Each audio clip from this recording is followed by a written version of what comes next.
Okay, so I think almost everyone spoke everything about it started from the body, about trauma, how dance can help, how. So what else I didn't say? Okay, so I represent Kolkata Sangre. It's an organization. We use dance and dance movement therapy, both, as a tool for psychosocial rehabilitation as well as social transformation. So I think there is the important thing to bring today now, currently, what is the questioning.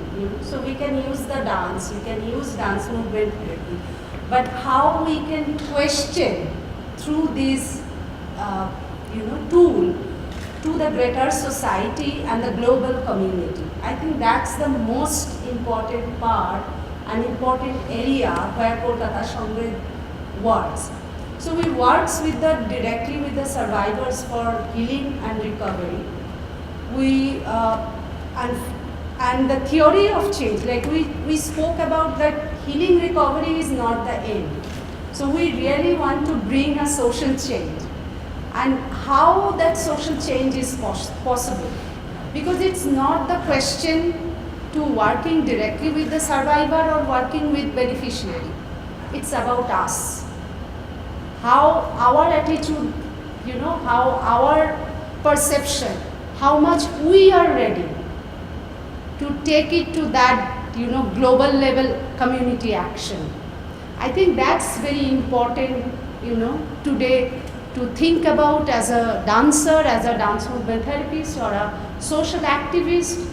So I think here I can say about my a little bit personal journey 20 years back, when I was a sociologist and a dancer and a theater actress. So I was very sure that I will not become a performer or choreographer, because for me I always question dance when I learn, because it's either used as a very high elitist approach or in an entertainment perspective.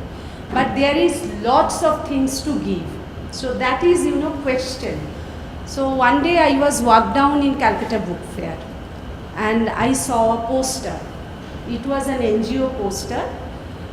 They work in anti-trafficking. It's called Shongla. So there is a poem. They sell me my own blood for some gold and some silver. I rinse and rinse my mouth, but the taste of treachery remains. I am no more bride to be, I am no more mother to be, I am no more future to be. So it's really, I think I read it, I don't know, like for half an hour, and I found, okay, so this is the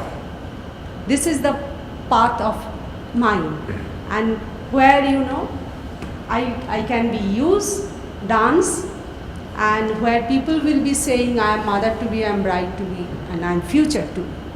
So that was the vision 20 years back. I saw like dance change lives, and then I jumped on it, but it was not so easy. So I was very confident. I am a postmodernist dancer, contemporary, Indian contemporary. I have a specialization on criminology, so I know about the psychosocial rehabilitation. It will be not a kind of, it was very young age, but it was not so easy. There is a big gap into the theory and the practice level. So, understanding from a total theoretical perspective and learning, even I was a contemporary dancer besides my classical training. When I entered to that rehabilitation space, it was just opposite. People reject me. The day one I entered, I started with the new things, but and that's really gives me an learning, and it was an eye-opening for me that whatever I learned, it is stereotype. It has a type. So if we really want to bring any kind of new thing or change, or I have to de-type myself. So that's how the experience started, and then 9 years I experiment with the community, with the survivors of trafficking and violence, and then 2002 I came out with a model, a curriculum, not a model, it's a curriculum called Sampurnata, that's mean fulfillment. And I raised two questions. Again, it's always kind of, I am raising question. So two questions. One is, why in the rehabilitation body is an overlooked issue? In the mental health sector or in a therapy session, we see lots of traditional kind of therapy, but there is not a variety. So maybe most of the people cannot access those. And so why not we think about more creative aspect of, those therapeutic process. So that was one question. And another question, if survivor has the artistic potential, why don't they take it as a career option? So these two questions actually lead, me to form this organization, Kolkata Sangit.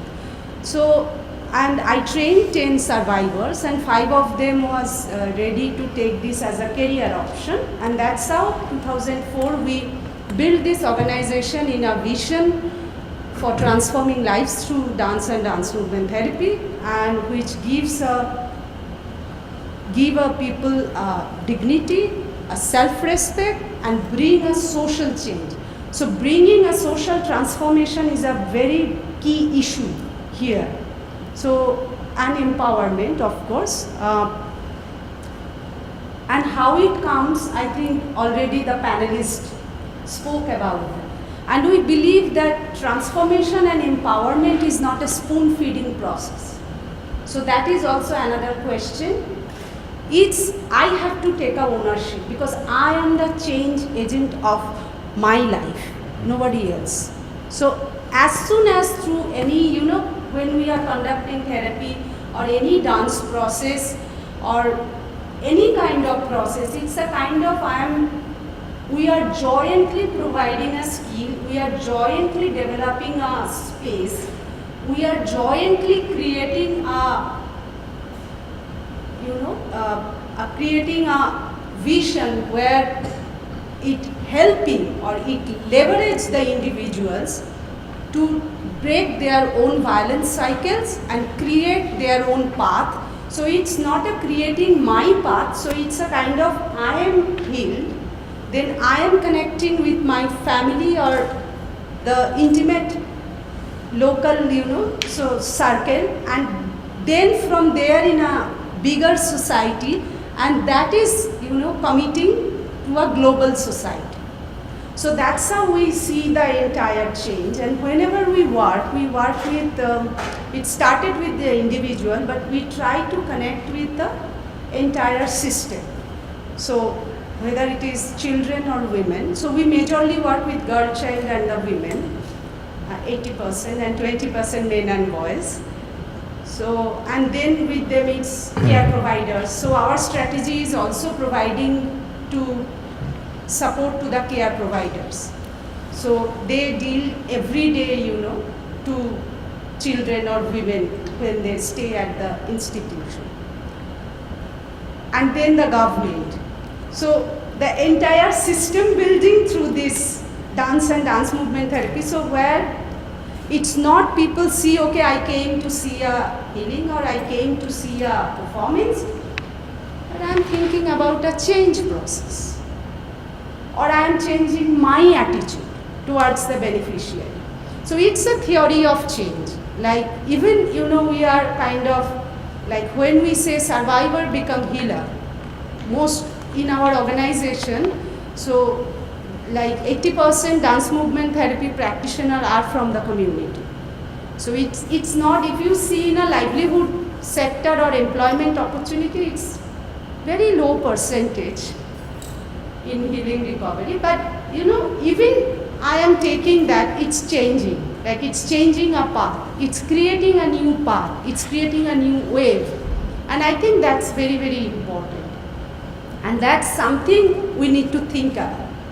So Kolkata Sangit works in 5 ways. So our first strategy is the collaboration.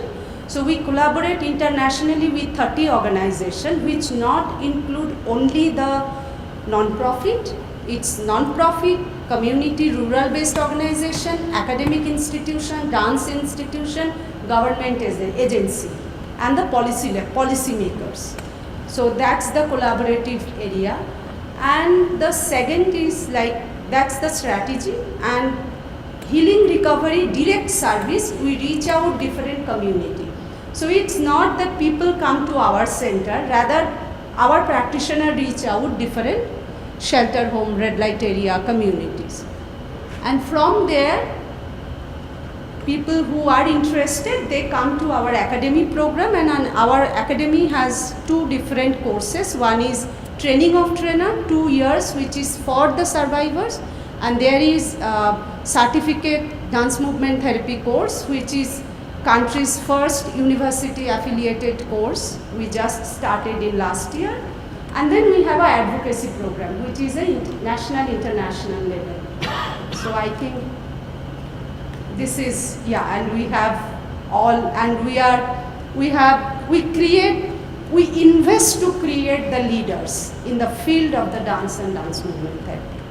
So that is, another area who will be not only teaching, not only talking, but also advocate about the social change, create dialogue, create space. Yeah, and I think Sydney is one of the example here for that. Ashley also is here. So Jacob is also here. So yeah, thank you, Sydney.